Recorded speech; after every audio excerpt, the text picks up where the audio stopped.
ಇನ್ನು ಕಲಬೆರಕೆ ಆಹಾರಕ್ಕೆ ಮಂಗಳೂರಿನಲ್ಲಿ ಈಗ ಜನ ಬೆಚ್ಚಿ ಬಿದ್ದಿದ್ದಾರೆ. ಕಲಬೆರಕೆ ಆಹಾರದ ವಿರುದ್ಧ ಕಠಿಣ ಕ್ರಮ ಕೈಗೊಳ್ಳಬೇಕು ಅಂತ ಹೇಳಿ ಸರ್ಕಾರಕ್ಕೆ ಮಂಗಳೂರಿನ ನಾಗರಿಕರು ಒತ್ತಾಯಿಸಿದ್ದಾರೆ. ಏನು ಹೇಳ್ತಾರೆ ಬನ್ನಿ ನೋಡೋಣ. ಈಗ ಒಂದು ವಾರದಿಂದ ಜಾಸ್ತಿ ಆಯಿತು. ನಮ್ಮ ಆರೋಗ್ಯ ಸಚಿವರು ದಿನೇಶ್ ಗುಂಡೂರಾವ್ ಅವರು ಭಾಳ ಸ್ಟ್ರಿಕ್ಟಾಗಿ ನಾನು ಅದು ಮಾಡ್ತೇನೆ ಇದು ಮಾಡ್ತೇನೆ ಅಂತೇಳಿ ಕೆಲವೆಲ್ಲ ಫಿಗರ್ಸ್ ಕೊಡ್ತಾರೆ.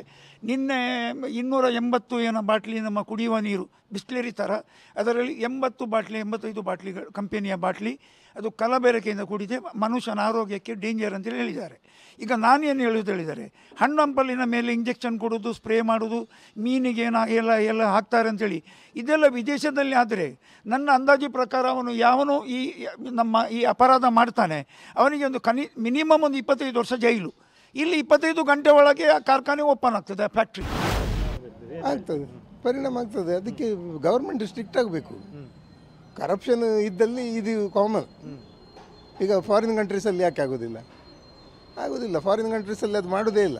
ಯಾಕಂದರೆ ಅವರಿಗೆ ಗೊತ್ತುಂಟು ಎಲ್ಲಿ ಹಿಡಿಬೇಕು ಅಂತ. ಇಲ್ಲಿ ಲೂಪೋಲ್ಸ್ ಬೇಕಾದಷ್ಟುಂಟು. ಹಾಗಾಗಿ ಅವರು ಮಾಡ್ತಾ ಇರ್ತಾರೆ, ಇವರು ಸುಮ್ಮನೆ ಹಿಡಿದಾಗೆ ಮಾಡ್ತಾರೆ ಮತ್ತು ಬಿಡ್ತಾರೆ. ಇನ್ನು ನೀರು ಸೇರಿದಂತೆ ದಿನಬಳಕೆ ಆಹಾರ ಪದಾರ್ಥಗಳು ಕಲಬೆರಕೆ ವಿಚಾರಕ್ಕೆ ಸಂಬಂಧಪಟ್ಟಂತೆ ಕಳವಳ ಇದೆ ಅಂತ ಹೇಳಿ ಚಿಕ್ಕಮಗಳೂರಿನಲ್ಲೂ ಕೂಡ ಜನ ಆತಂಕವನ್ನು ವ್ಯಕ್ತಪಡಿಸಿದ್ದಾರೆ. ನನಗೆ 70 ವರ್ಷ, ನಾನು ಗಟ್ಟಿಮುಟ್ಟಾಗಿದ್ದೀನಿ, ಇವತ್ತಿನ 5 ರಿಂದ 7 ವರ್ಷದ ಮಕ್ಕಳಿಗೇನೆ ಹೃದಯಾಘಾತ ಆಗುತ್ತೆ ಅಂತ ಒಬ್ರು ಮಾತಾಡಿದ್ದಾರೆ. ಏನು ಹೇಳ್ತಾರೆ ಚಿಕ್ಕಮಗಳೂರಿನ ಜನ ಬನ್ನಿ ನೋಡೋಣ. ತುಂಬನೇ ಕಳವಳಕಾರಿ. ಯಾಕೆ ಅಂದರೆ ನಾನು ಜನಕ್ಕೆ ಹೇಳೋದು ಇಷ್ಟೇ, ಪನ್ನೀರು ಸಹ ಮನೆಯಲ್ಲೇ ಹಾಲು ತೊಗೊಂಡು ಮಾಡ್ಬೋದು.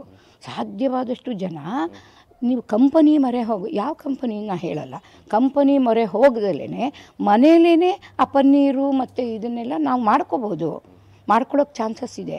ಆದಷ್ಟು ನಾವು ಮನೆಯಲ್ಲೇ ಫುಡ್ಡನ್ನು ತಯಾರು ಮಾಡಿ ಮನೆ ಫುಡ್ಡನ್ನೇ ಮಕ್ಕಳಿಗೆ ಕೊಡೋವಂಥದ್ದನ್ನು ಅಭ್ಯಾಸ ಮಾಡಬೇಕು. ಆದಷ್ಟು ಇದನ್ನು ಅವಾಯ್ಡ್ ಮಾಡಬೇಕು.